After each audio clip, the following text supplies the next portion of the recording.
Hey everybody, we're the good doctors of Abbey Research. I'm Dr. Erin. I'm Dr. Kristen.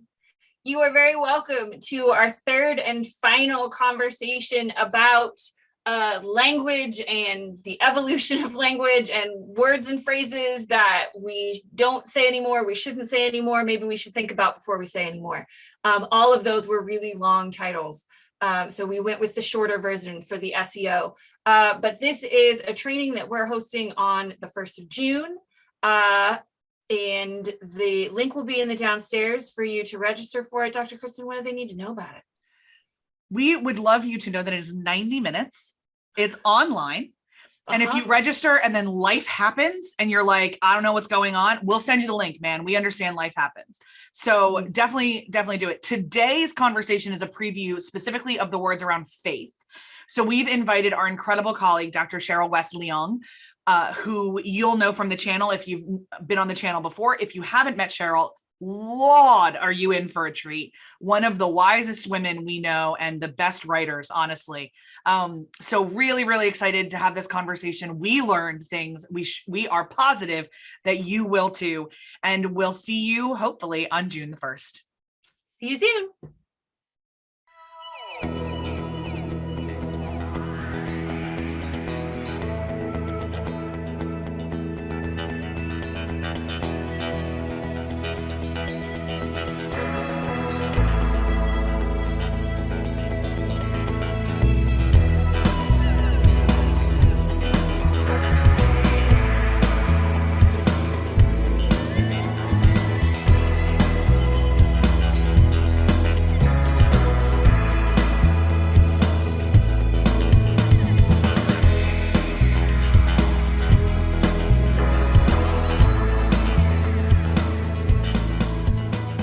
All right, Sharyl, thanks so much for joining us in a context in which we're not asking you to talk about your students. It's weird. I mean, I might accidentally, so we'll see how that goes. So for a little bit of context for everybody else, you've been doing interfaith work in particular for at least 10 years? Probably longer, but at least really concentrated 10 years, yes. Yeah.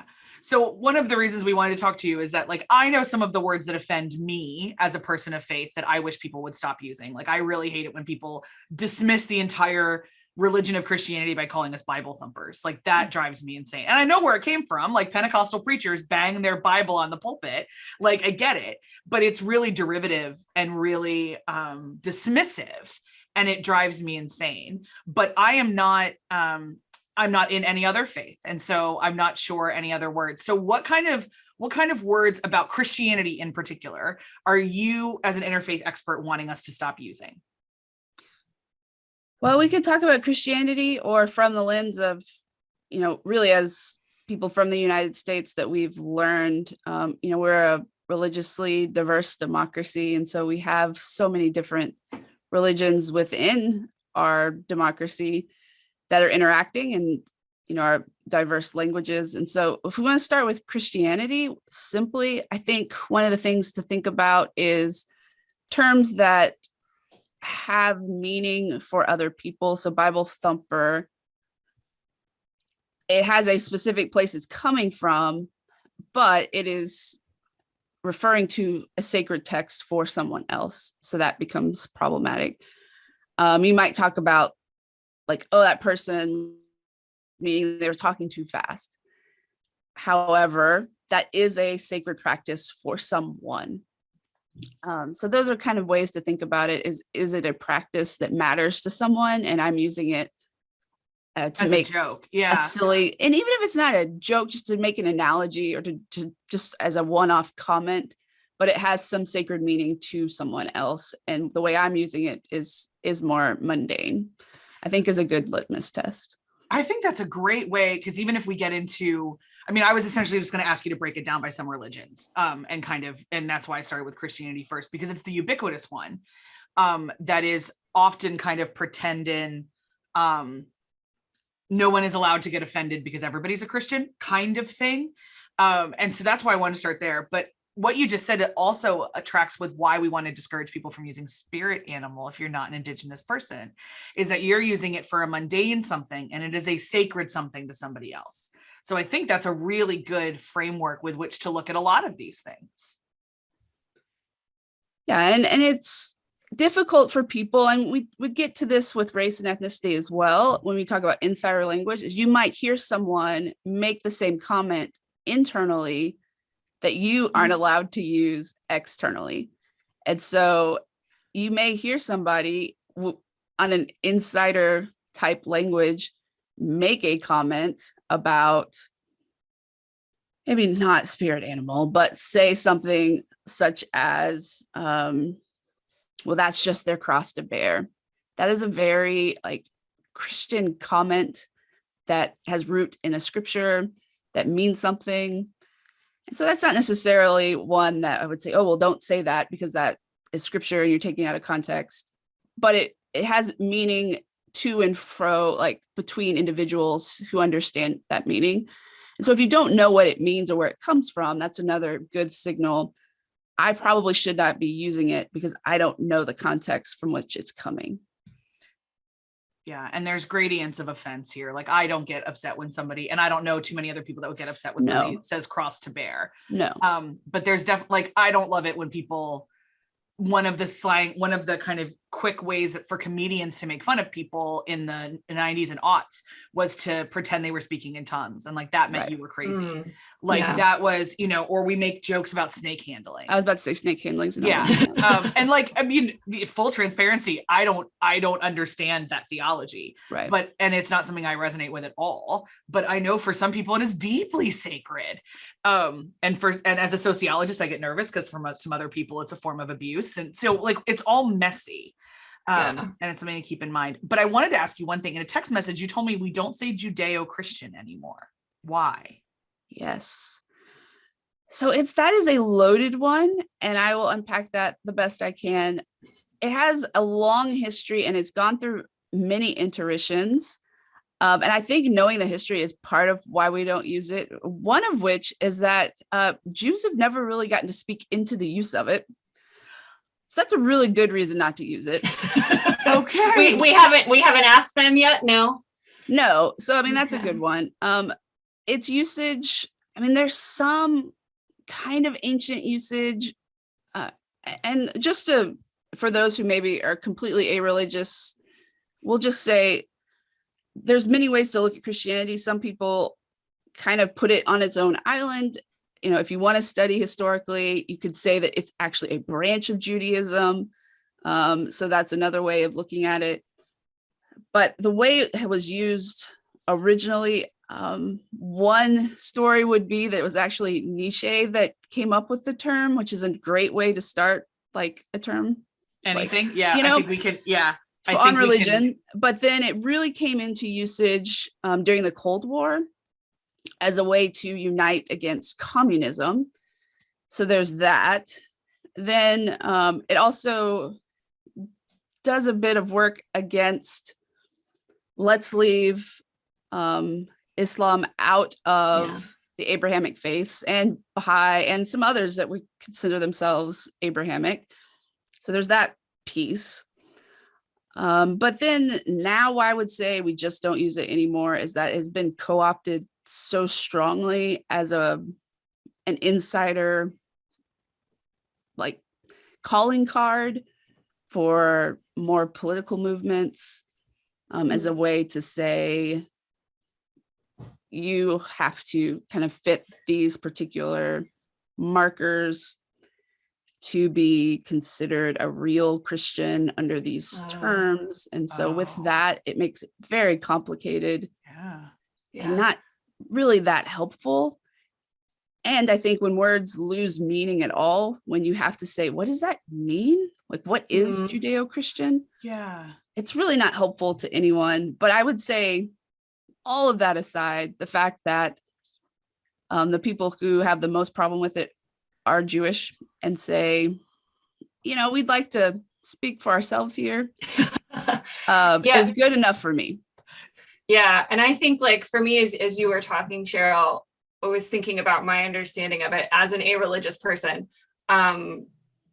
that it was kind of describing the lineage of like the evolution of those two faiths. in that Christianity, came out of Judaism. But as you were talking about it, I was like, yeah, I didn't know growing up that Islam was an Abrahamic faith, and that they were all, like, with some others that you mentioned, kind of from the same origin area. And I think that was probably on purpose. And that's, as you were talking, I was thinking through why I knew that language and why I was comfortable using it. But I think for me, like, obviously, it also, I think, culturally kind of places Christianity, like, emphasizes it more. Like, in my head, like, the historian, I'm like, Judeo-Christian, so Judaism evolved into Christianity, and, like, now we focus on Christianity, but obviously Judaism is still here. And so I can understand your point about Jewish folks being like, meh, because not only does it exclude other Abrahamic faiths, but it also kind of puts an order to it that makes it linear in a way that kind of excludes also variations of Judaism and the continuing Jewish faith and those who practice it. So that just, like, blew my own mind. I love having conversations about language for this very fact, because I'm like, why do I know that term? What did I think it meant? So while you were explaining it, I was like, yeah, that's not great. We're gonna shelve that one. And if you were to study any religion, but you look at Judaism, like, at that time, you're trying to survive occupation, and there's multiple branches. I mean, we had the Essenes, we had the Hasidim, we have all these things happening. Christianity was one of those branches that ended up moving in a different direction and becoming larger and completely separating off. And so really to try to put the two together. But I think, to the larger point, we don't have time to unpack this, but Christianity really has more in common with Islam today than it does with Judaism in a lot of ways. But not something that people really want to get into. So I wonder why. So yeah. Right. So what are some of the other, like, I mean, since we're talking about Judaism, I know a couple, but do you know any words that that we should stop using? Well, I'll let you bring up a couple with Judaism, because I would love to hear what you've got. I've got some other religions, so go ahead and bring up yours. Well, one of the ones that is used a lot in Texas is Heb. Yes, because it's how, like, the major grocery store in Texas is HEB, and people just shorten it. Well, we could. That's an anti-Semitic slur. So we should stop doing that. Also, up here in the Northeast, kind of one of the assumptions is that all Jews are very tight with their money. And there's a huge historical reason for that. So when you want to call somebody cheap, you call them Jewish, especially among the youths. And we need to stop doing that, because it's derogatory. Those are the two that always come to mind when we need to do that. But the larger anti-Semitic conversation, we've had in some other places on this channel, but those are the two words that the two kind of concepts that are really prevalent in my mind. No, that's really good. Kind of moving from, we'll get back to a couple words, but I want to talk about pronunciation and like colonization and how the two go together. I mean, you guys don't like talk about colonization ever, I realize. Did you see both of us go like, did you say colonization? That's like, so talk to me. And language and origins of language. So one of the things that's difficult when you're maybe not even native tongue, but the language that your religion comes from, and then you're in the US and you're speaking English, means that you're transliterating words. And so it is common to say some things in English one way, and then whatever your text, tongue is another way. And so I would imagine this would be really common for Southeast Asian religions and other Asian religions. Okay. Yeah. Okay. So where I'm going with this is that it can be difficult to maybe be consistent, or just to say, I'm just going to pick a version that people will deal with, or colonization has chosen a pronunciation. And so academia has chosen a pronunciation. And then, so out in the world, this is what we hear. And then elsewhere, it's something else. So you may have heard a lot about Sikhs, and the pronunciation is really sick. However, even in academic circles, it's really hard to find that pronounced correctly because the British decided it was Sikh, and it is just everywhere. But even more so, what colonialism did is they gave the terminology of Sikh, or even if you want to say Sikhism, Sikhism. So in our literature, it's ism. That is not what a person practicing the religion would call the religion. It would be Sikhi with an I. But you take a world religions text and you're going to find Sikhism. How many world religions classes have I taken? And I've literally never heard of this. Right. So we might call this a watchword. It is starting to shift some, even in academic like places, at least articles, but not a lot. And it's only where people of the faith are getting to publish their own stuff. Yeah. But that is very much a heavy colonial hand. And some, again, of the faith can make the determination that it's just not worth it, and they will continue to continued to use it throughout because it's easier conversationally. The reason is Sikhi is like saying a continual process of learning, like a lifelong learner is what that means. And so to be able, it gives a connotation of a practicer of said faith. And like the ism is more like kind of gives a dead sense to it, and that's not what they want. So that's a big one. But if nothing else, if you can practice with just and when I say Sikh, that is a very Texan, the best I can do. What they would probably tell you is like, hey, in English, like an ill person, sick is the best. It's still like there's some other placement that you're not going to get from me, but that's your best bet. And then the plural would be like the number 6. So, yeah, I mean, we have 14 spellings of Hanukkah because of this. Yeah. So, yeah. And my Jewish friends are split on which the proper one is because of assimilation and colonialism and survival. Right. Yeah. And so much of this conversation, as we like every time we have this conversation, right, is about like the consent of the group that we're talking about, and the evolution of language and the recognition that we have all of these factors: colonialism, discrimination, oppression, all of that contributes to the language that we've developed. And now we're in this world where we have so much more access to all of these different groups: religion, disability, sexuality, all of this kind of stuff. And we can ask them and we can listen, and we can do our best to change it. But the other point you made, Sharyl, that I think is so important is, no group is a monolith. Yes. And so, we've had this conversation about spirit animal. Like, there's a lot of Indigenous folks that are like, don't use it. There's a lot of Indigenous folks that are like, I don't care. We have bigger problems.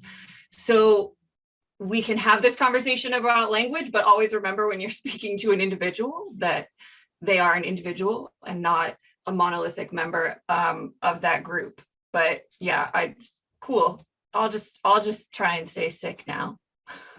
Yeah, I think it's good, if you're presenting somewhere to use that, but also we let the individual make that choice. And right. One of the worst things, and I've seen this in academia, is people correct a person of the faith. Don't be that guy or girl. They have made a choice in a very difficult world that is the way they want to go about things, especially since they're using a language that it wasn't, prescribed in anyway, and they don't want to code switch at that moment. Let it be. Please don't do that. Here's the other one that I wanted to get to. It's actually the conversation that I had around this one really cracked me up. This is a really hard one for Texans, and also is used, I think, in a demeaning way because it's not actually that hard, although we do struggle with words. And that is, there's no Z in Islam or Muslim.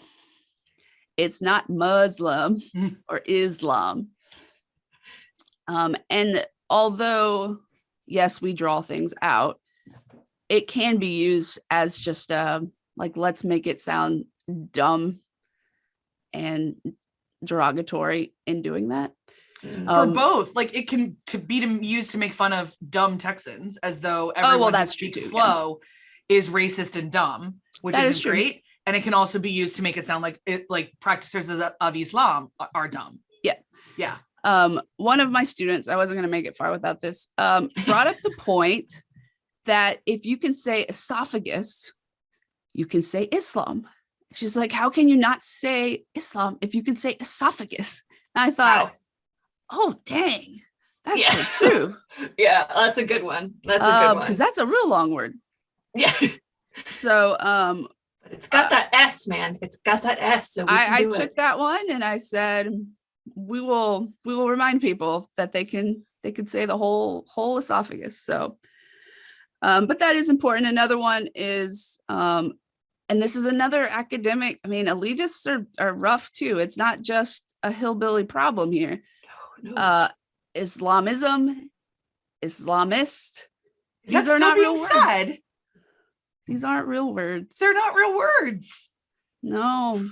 And while we're on that topic, we don't say Orientalism anymore, unless we're talking about Edward Said and we're like specifically quoting the title of the book. That was brought up too. I didn't know if you would get to that in your race and ethnicity, but we might. This is all kind of messy and fluid, which is one of the conversations we have, is that, you know, like, because Judeo-Christian is a watchword for saying white for a lot of people. Mm-hmm. And so like that's another reason not to use it, is that the Klan uses it interchangeably for white people. Right. And so like these all kind of go back and forth.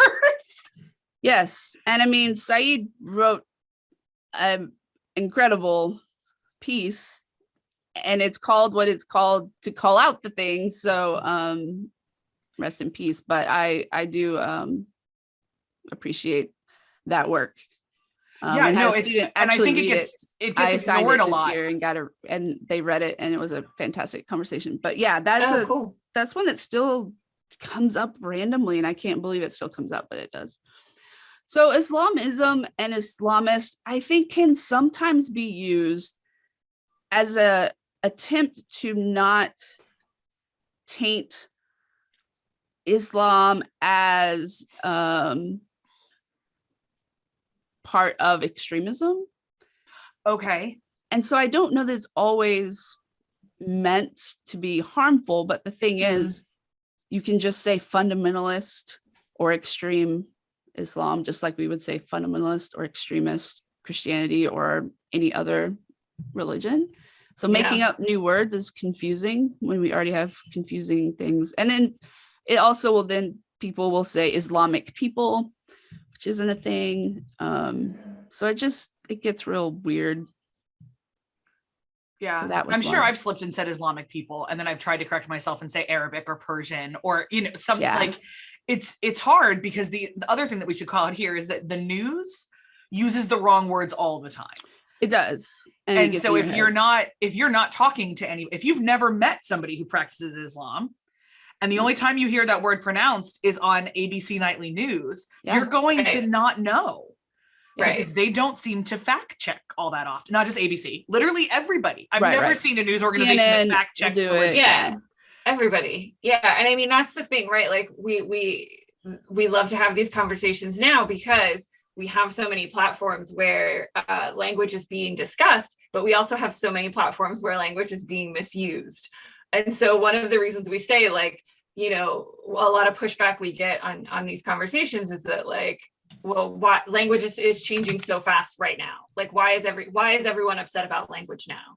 Like, why are people so worried about pronouns? And people have always been having conversations about language. Language has always evolved. That is the nature of it. But we just have so many ways to access it now that we didn't used to have, and especially platforms for these marginalized groups or othered groups or outsider groups in insider places to express themselves. But yeah, the counter to that is there's a lot of other platforms. All those platforms still exist for people to misuse them too. So it's an uphill battle. So we could obviously talk to you about this for the rest of time, and probably will, honestly. But this video needs to hit pause. So what's an idea you'd like to leave the audience with here, Sharyl, as we say goodbye for now?